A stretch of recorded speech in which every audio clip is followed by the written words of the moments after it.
Setelah Perang Dunia Kedua berakhir dengan segala kehancurannya, dunia berharap akan kedamaian abadi. Masyarakat internasional mendambakan stabilitas dan pemulihan setelah konflik global yang mengerikan. Namun dari reruntuhan dan puing-puing perang, dua kekuatan besar justru muncul sebagai pemain utama di panggung dunia. Yang pertama adalah Amerika Serikat, dan yang kedua adalah Uni Soviet. Amerika membawa nilai-nilai demokrasi, kebebasan individu, dan sistem ekonomi kapitalisme. Sementara Soviet mengusung ideologi komunisme dengan penekanan pada kontrol negara yang kuat dan kolektivisme. Dulu mereka adalah sekutu yang berjuang bersama melawan kekuatan fasis. Kini mereka saling curiga, tidak mempercayai satu sama lain, dan mulai bersaing secara intens untuk memperebutkan pengaruh global di berbagai belahan dunia. Perbedaan ideologi yang mendalam antara kedua negara adidaya ini menciptakan jurang pemisah yang tak bisa dijembatani dengan mudah. Amerika menuduh Soviet memiliki ambisi untuk menyebarkan ideologi komunis secara paksa ke seluruh dunia, sedangkan Soviet balik menuduh Amerika sebagai kekuatan imperium kapitalis yang agresif dan berusaha mendominasi negara-negara lain. Ketegangan semakin meningkat tajam saat Soviet secara bertahap membentuk pemerintahan boneka yang setia kepada Moskow di negara-negara Eropa Timur. Dunia pun secara efektif terbelah menjadi dua blok kekuatan besar yang saling berhadapan, memulai sebuah era baru yang penuh dengan ketidakpastian dan ancaman, era Perang Dingin. Sebuah perang yang tidak melibatkan pertempuran langsung antara kedua negara adidaya, tetapi dipenuhi dengan intrik politik, operasi spionasi yang kompleks, dan perlombaan senjata nuklir yang menakutkan. Winston Churchill, dalam pidatonya yang terkenal menyebutnya tirai besi, sebuah metafora yang kuat. Sebuah garis pemisah yang membelah Eropa menjadi dua blok yang saling berlawanan. Blok Barat yang demokratis dan blok Timur yang komunis.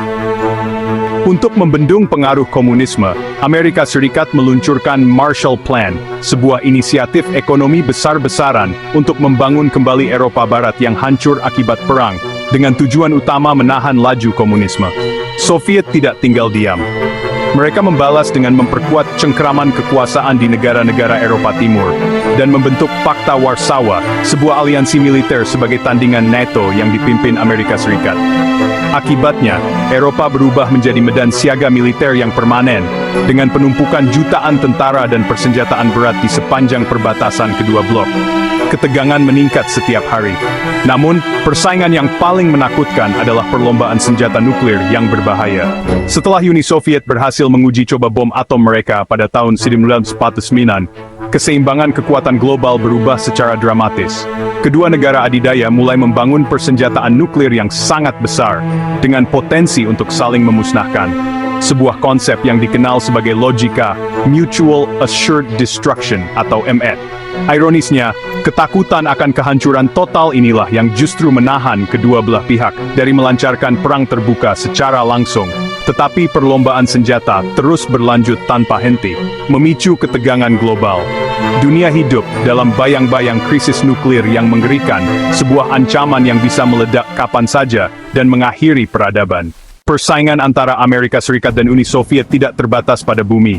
Soviet meluncurkan Sputnik, menandai babak baru dalam eksplorasi luar angkasa. Amerika membalas dengan misi ambisius ke bulan, sebuah pencapaian monumental. Space Race jadi ajang unjuk teknologi, inovasi, dan prestis nasional bagi kedua negara adidaya. Setiap keberhasilan di luar angkasa menjadi simbol keunggulan sistem mereka. Sementara itu, di bumi, di tengah ketegangan ideologis yang membara, perang proksi meletus. Korea, Vietnam, dan banyak negara lain di seluruh dunia, sayangnya jadi ajang perebutan pengaruh dan pertempuran tidak langsung antara blok Barat dan blok Timur. Perang Korea membelah semenanjung, menciptakan luka yang masih terasa hingga kini. Jutaan nyawa melayang dalam konflik yang berkepanjangan, tanpa ada pemenang yang jelas, hanya meninggalkan duka dan kehancuran.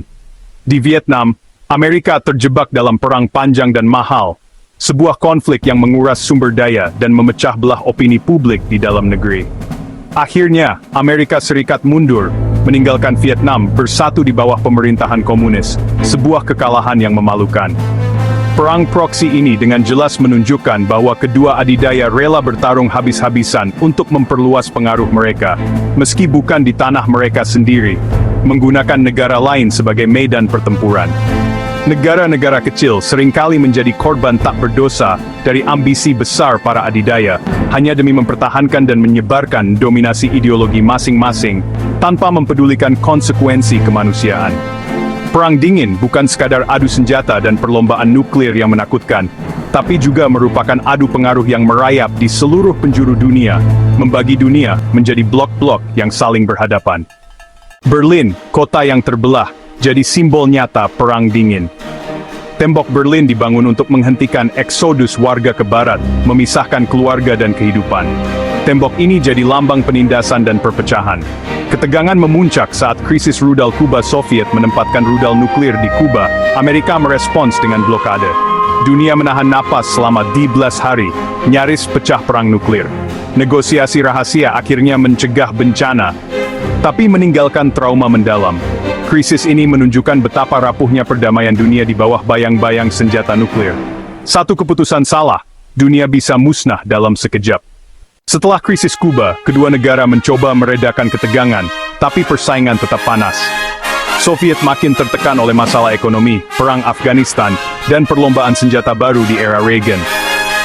Gorbachev muncul membawa reformasi glasnost dan perestroika, membuka ruang kebebasan dan perubahan. Namun, kebijakan ini justru mempercepat keruntuhan Soviet. Protes damai di Eropa Timur memuncak pada runtuhnya tembok Berlin tahun 1989.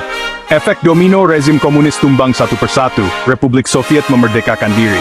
Akhirnya Uni Soviet bubar pada 1991. Bendera merah diturunkan dari Kremlin. Perang dingin berakhir, dunia memasuki babak baru, penuh tantangan dan harapan.